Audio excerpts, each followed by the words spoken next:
Welcome back to Power BI Helpline. We were already amazed with the new dynamic string formatting feature, and now Microsoft has launched the most awaited feature of Power BI. Let me publish this report to the service and show you this revolutionary feature update, which will blow your mind. As we already know, we can edit our report in Power BI service and do some report level changes, including creating a mobile view. But now we can even open the underlying data model and can do many amazing things which we could only do from Power BI desktop. In Power BI service, you can now create your DAX measures, columns, tables, and even RLS. Let's first try to write a DAX measure for total sales. Same as we do in Power BI desktop, you can just right-click on the tables and select New Measure, and start writing your DAX expression. There is also one issue while creating the relationships between tables, which I will show you in a while. Keep in mind that this is auto-saved, and multiple people can work on this at the same time. My measure was created. Can I also create calculated columns? Let me try duplicating my date column in my dates table. As you can see, I have added this calculated column. Creating relationship is a little different here. Let me create a calculated table for this, and I will show you the difference. Just for this example, I am using summarize function on my customer table, and I will just bring customer key column. As said, you have to be careful, especially if multiple people are editing it in parallel, because it will automatically save all these changes. I got my single column table, and if I will try to drag my customer key column from this table, it will prompt this screen. But it is trying to create a many-to-one relationship, but I know this should be one-to-many.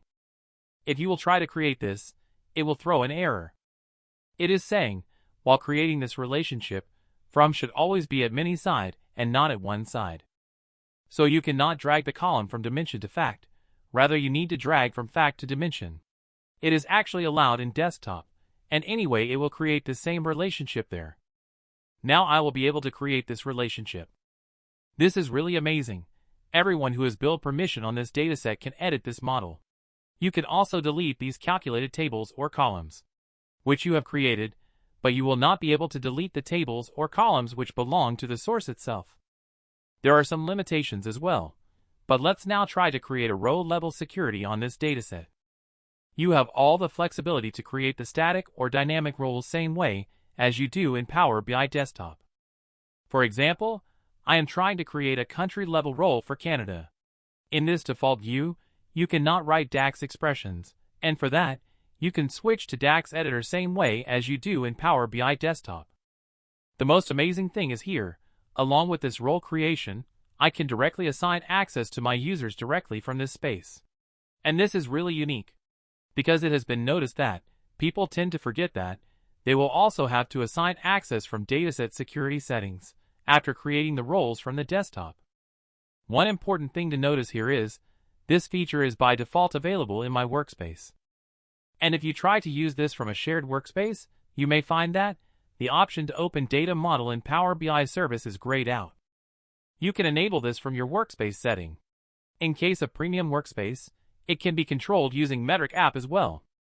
Opening model in service is not supported for many datasets.